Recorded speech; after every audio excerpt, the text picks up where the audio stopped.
Praise the Lord. கர்த்தருடைய நாமம் இந்த காலைவேளையில் மகிமைப்படுவதாக. நான் ஒருமித்து இந்த அதிகாலை வேளை தேவனை நோக்கி பார்க்க தேவன் தந்த கிருபைக்காய் ஆண்டவருக்கு நன்றி செலுத்துகிறேன். இந்த நாளிலும் எரேமியா தீர்க்கதரிசியின் புஸ்தகம் 51ஆம் அதிகாரம் அதனுடைய 5வது வசனத்தை வாசிக்கிறேன். அவர்கள் தேசம் இஸ்ரவேலின் பரிசுத்தருக்கு விரோதமாக செய்த அக்கிரமத்தினால் நிறைந்திருந்தும் யூதா தன் தேவனாலும் இஸ்ரவேல் சேனைகள் கர்த்தராலும் கைவிடப்படவில்லை. பாபிலோன் தேசம் அக்கிரமங்களினால் நிறைந்திருந்த போதிலும் தெய்வ பிள்ளைகளை தேவன் அந்த நடுவில், ஆமேன் ஹல்லேலூயா, அந்த மிடில் ஈஸ்டின் நடுவில் வாசம் பண்ணியிருந்த போதிலும் தெய்வ பிள்ளைகளை இஸ்ரவேலையும் யூதாவையும் தேவன் கைவிடவில்லை. ஹல்லேலூயா. சுற்றி இருக்கிற ஜனம், ஆமேன், அக்கிரமத்தினாலும் பாவத்தினால் நிறைந்திருந்தாலும் அதன் நடுவில் நீ பரிசுத்தமான தேவனுக்கு பிரியமான ஒரு தெய்வ பிள்ளையாய் நீ வாழ்ந்து வந்தால் நீ கைவிடப்படுவதில்லை. ஹல்லேலூயா. எத்தனையோ ஆமென் சாட்சிகளை நாம் கேட்டிருக்கிறோம். ஆமென் ஹல்லேலூயா. கர்த்தர் இந்த நாளிலும் கூட அதே வார்த்தையின்படியே, ஆமென், சுனாமி வந்த போதிலும் எத்தனை குடும்பங்கள் ஆமென் ஹல்லேலூயா நிலை நின்றன. பூமி அதிர்ச்சி வந்த போதிலும் எத்தனை வீடுகள் மட்டும் நிலை நின்றன, அவங்க தப்பிப்பதற்கு ஏதுவாய். ஹல்லேலூயா. ஆமென். இதே போல ஏன் எப்படி தப்புவிக்கப்படுகிறார்கள்? சுற்றிலும் அக்கிரமம் நிறைந்தால் தேவன் தன்னுடைய ஜனமாகிய யூதாவை இஸ்ரவேலை கைவிடவில்லை. தேவன், ஆமென், நம்முடைய கர்த்தரோ நம்மை கைவிடாத ஒரு தேவன். ஆமென்.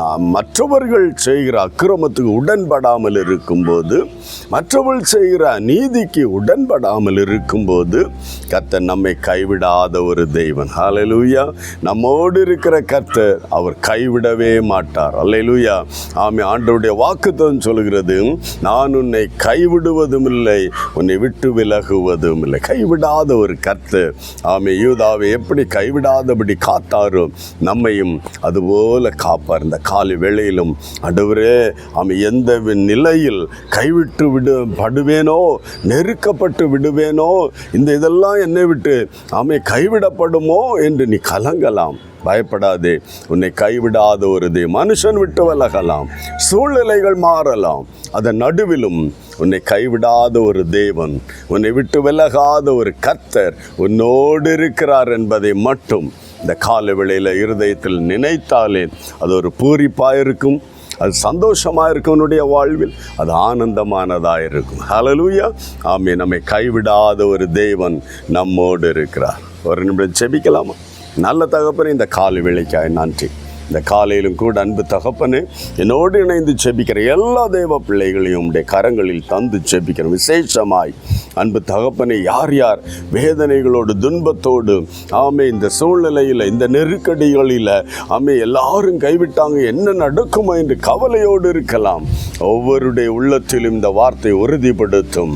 ஆண்டவரே, மற்றவர்களுடைய அக்கிரமங்கள் நிமித்தம் பலர் ஆண்டவரே கைவிடப்பட்டாலும் என்னை கைவிடாத ஒரு தேவன் எனக்கு உண்டு, எனக்காக பரிந்து பேசுகிற ஒரு கர்த்தர் எனக்கு உண்டு, அவர் என்னோடு இருக்கிறார். ஆமென். என்னை கைவிட மாட்டார் என்ற உறுதியோடு நம்பிக்கையோடு தன் ஓட்டத்தை ஜெயத்துடன் ஓட தேவன் எல்லா தேவ பிள்ளைகளுக்கு இரக்கம் பாராட்டும். தேவகரம் பிள்ளைகளோடு இருக்கட்டும். ஆசீர்வதிப்பீராக. இயேசு கிறிஸ்துவின் நாமத்தில் ஜெபிக்கிறோம் நல்ல பிதாவே. ஆமென். ஆமென். கர்த்தர் உங்களை கைவிடாதவர் உங்களோடு இருக்கிறார். God bless you. Praise the Lord.